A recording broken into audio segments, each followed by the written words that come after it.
ਸੁਣਾਣਾ ਤਾਜ਼ਾ ਉਹਨੂੰ ਹੀ ਕਹਿੰਦਾ ਜਿਹੜਾ ਤਾਜ਼ਾ ਪੱਕਿਆ ਹੋਵੇ, ਤੇ ਤਾਜ਼ਾ ਉਹਨੂੰ ਸ਼ਾਇਰ ਕਹਿੰਦੇ ਜਿਹੜਾ ਅੱਜ ਲਿਖੇ। ਉਹ ਮੈਂ ਉਹਨੂੰ ਕਿਹਾ ਯਾਰ ਤੂੰ ਦੂਜੇ ਸ਼ਾਇਰ ਪੜ੍ਹਾ ਲਾ, ਮੈਨੂੰ ਬਾਅਦ ਚ ਪੜ੍ਹਾ ਲਈ, ਤੇ ਜਾਂ ਇੰਝ ਕਰਾਂਗੇ ਜਿਹੜਾ ਬਾਅਦ ਦੇ ਵਿੱਚ ਅਸੀਂ ਪੜਾਂਗੇ, ਬਾਅਦ ਚ ਮੈਂ ਕੁਛ ਅੱਛੇ ਲਫ਼ਜ਼ ਤੁਹਾਡੇ ਲਈ ਕਹਿ ਲਾਂਗੇ। ਉਹਨੇ ਕਹਿੰਦੀ ਸ਼ਾਹ ਸਾਹਿਬ ਤੁਸੀਂ ਆਪਣਾ ਜਿਹੜਾ ਨਾ ਦੁਬਾਰਾ ਸੁਣਾਓ। ਉਹ ਮੈਂ ਫਿਰ ਬੈਠ ਗਿਆ, ਕੋਈ 2 ਸ਼ਾਇਰ ਪੜ੍ਹ ਕੇ ਮੈਂ ਫਿਰ ਕਿਹਾ ਤੇ ਸ਼ਾਹ ਸਾਹਿਬ ਤੁਸੀਂ ਸੁਣਾਓ। ਮੈਂ ਫਿਰ ਕਾਪੀ ਪੈਨਸਲ ਸੀ ਮੇਰੇ ਕੋਲ, ਤੇ ਮੈਂ ਉਹਨਾਂ ਦੇ ਫੜ ਕੇ 2 ਸ਼ੇਰ 4 ਲਿਖ ਦਿੱਤੇ। ਜਿਹੜੇ ਲਿਖੇ ਨੇ ਉਹ ਮੈਂ ਤੁਹਾਡੀ ਨਜ਼ਰ ਕਰਨਾ। ਕਿ ਮੈਂ ਜਾ ਕੇ ਸਟੇਜ ਤੇ ਕਿਹਾ ਕਿ ਤੁਸੀਂ ਕਿਸੇ ਜਵਾਨ ਬੰਦੇ ਦੇ ਸ਼ੇਰ ਸੁਣੋ ਜਿਹੜੇ ਕੰਧ ਟੱਪ ਜਾਂਦੇ। ਇਹ ਇਸ ਉਮਰ ਚ ਸ਼ੇਰ ਮੈਂ ਕੋਈ ਉਹੋ ਜਿਹਾ ਕਹਿ ਦਿੱਤੇ ਤਾਂ ਤੁਸੀਂ ਕਹਿੰਦਾ ਬਾਬਾ ਠਰਕੀ ਹੋ ਗਿਆ ਬੁੱਢੇ ਬਾਰੇ, ਅਸ਼ਕੀਆ ਸ਼ਾਇਰ ਕਹਿ ਰਿਹਾ ਸੀ। ਤੇ ਜੇ ਮੈਂ ਤੁਹਾਨੂੰ ਕੋਈ ਨਸੀਹਤ ਦੇ ਦੇਣਾ ਤਾਂ ਉਹ ਤੁਹਾਨੂੰ ਉਂਝ ਚੁੱਭਣੀ, ਨਸੀਹਤ ਵੀ ਤੁਹਾਡੇ ਪਸੰਦ ਨਹੀਂ ਆਉਂਦੀ।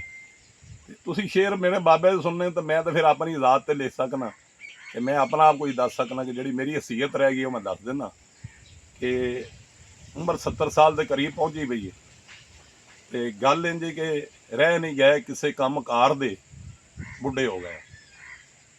ਰਹਿ ਨਹੀਂ ਗਏ ਕਿਸੇ ਕੰਮ ਕਾਰ ਦੇ ਬੁੱਢੇ ਹੋ ਗਏ ਹਾਂ, ਆ ਨਹੀਂ ਸਕਦੇ ਕੰਮ ਕਿਸੇ ਯਾਰ ਦੇ ਬੁੱਢੇ ਹੋ ਗਏ।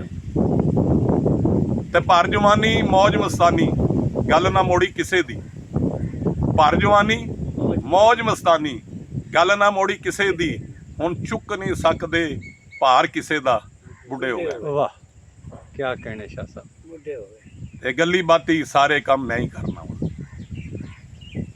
ਇਹ ਜ਼ਮੀਨ ਦਾ ਕੰਮ ਮੈਂ ਸੰਭਾਲਣਾ, ਫੈਕਟਰੀ ਦਾ ਮੈਂ ਸੰਭਾਲਣਾ, ਫਰਾਮ ਮੈਂ ਸੰਭਾਲਣਾ, ਰਿਸ਼ਤੇਦਾਰਾਂ ਨੂੰ ਮਿਲਣਾ, ਸਾਰੀ ਜ਼ਿੰਮੇਵਾਰੀਆਂ ਮੇਰੇ ਤੇ ਨੇ। ਗੱਲੀ ਬਾਤੀ ਸਾਰੇ ਕੰਮ ਮੈਂ ਹੀ ਕਰਨਾ ਵਾ, ਤੇ ਕੱਖ ਭੰਨ ਕੇ ਦੂਰਾ ਨਹੀਂ ਕਰ ਸਕਦੇ ਬੁੱਢੇ ਹੋ ਗਏ। ਵਾਹ ਕੀ ਬਾਤ ਹੈ ਜੀ, ਸਲਾਮਤ। ਤੇ 5 ਪੁੱਤਰ ਨੇ, 5 ਪੁੱਤਰ ਨੇ, 5 ਦਰਿਆ ਜਿੰਦੇ 5 ਪੁੱਤਰ ਉਹਨਾਂ 5 ਦਰਿਆਵਾਂ ਦੀ ਧਰਤੀ ਦੇ, ਤੇ ਉਹ 5 ਦਰਿਆਵਾਂ ਵਰਗਾ ਫਸਲ ਦਿੰਦੇ ਨੇ। 5 ਪੁੱਤਰ ਨੇ 5 ਦਰਿਆ, ਚੁੱਲੀ ਪਰ ਪਾਣੀ ਪੀ ਨਹੀਂ ਸਕਦੇ ਬੁੱਢੇ ਹੋ ਗਏ। 5 ਦਰਿਆਵਾਂ ਚ ਇੱਕ ਚੁੱਲੀ ਪਾਣੀ ਨਹੀਂ ਲੱਭਦਾ, 5 ਪੁੱਤਰਾਂ ਚ ਇੱਕ ਰੋਟੀ ਬੁਰਕੀ ਨਹੀਂ ਲੱਭਦੀ। 5 ਪੁੱਤਰ ਨੇ 5 ਦਰਿਆ, ਚੁੱਲੀ ਪਰ ਪਾਣੀ ਪੀ ਨਹੀਂ ਸਕਦੇ ਬੁੱਢੇ ਹੋ ਗਏ ਆ।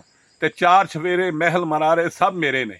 ਇਹ ਮੇਰੇ ਪੁੱਤਰ ਦੀ ਬਿਲਡਿੰਗ ਹੈ, ਇਹ ਮੇਰੀਆਂ ਪੁਰਾਣੀਆਂ 2 ਬਿਲਡਿੰਗਾਂ ਨੇ, ਇਹ ਮੇਰੇ ਭਤੀਜੇ ਦੀ ਬਿਲਡਿੰਗ ਹੈ, ਮੇਰੇ ਭਾਂਜੇ ਦੀ ਬਿਲਡਿੰਗ ਹੈ, ਮੇਰੇ ਜਵਾਈ ਦੀ ਬਿਲਡਿੰਗ, 15-16 ਬਿਲਡਿੰਗਾਂ ਵਹਾ ਦੇਣੀਆਂ। ਤੇ 4 ਚਫੇਰੇ ਮਹਿਲ ਮਨਾਰੇ ਸਭ ਮੇਰੇ ਨੇ, ਤੇ ਮੰਜੀ ਡਾਣ ਲਈ ਥਾਂ ਨਹੀਂ ਮਿਲਦੀ ਬੁੱਢੇ ਹੋ ਗਏ। ਬੁੱਢੇ ਹੋ ਗਿਆ, ਕੀ ਬਾਤ ਹੈ ਸ਼ਾਹ ਜੀ, ਕੀ ਬਾਤ ਹੈ ਸਰਕਾਰ। ਤੇ ਸ਼ੇਰ ਕਹਿਣੇ ਤੇ ਸ਼ੇਰ ਸੁਣਨੇ ਕੋਈ ਏਡਾ ਵੱਡਾ ਕੰਮ ਤਾਂ ਨਹੀਂ। ਸ਼ੇਰ ਕਹਿਣੇ ਤੇ ਸ਼ੇਰ ਸੁਣਨੇ ਕੋਈ ਏਡਾ ਵੱਡਾ ਕੰਮ ਤਾਂ ਨਹੀਂ, ਪਰ ਇਸ ਮਹਿਫਲ ਚ ਬਹਿ ਕੇ ਸਵਾਬ ਤੇ ਖਟੀਏ ਭਾਵੇਂ ਬੁੱਢੇ ਹੋ ਗਏ। ਵਾਹ ਜੀ ਵਾਹ, ਕੀ ਕਹਿਣੇ, ਮਿਹਰਬਾਨੀ। ਕੀ ਕਹਿਣੇ, ਮਿਹਰਬਾਨੀ।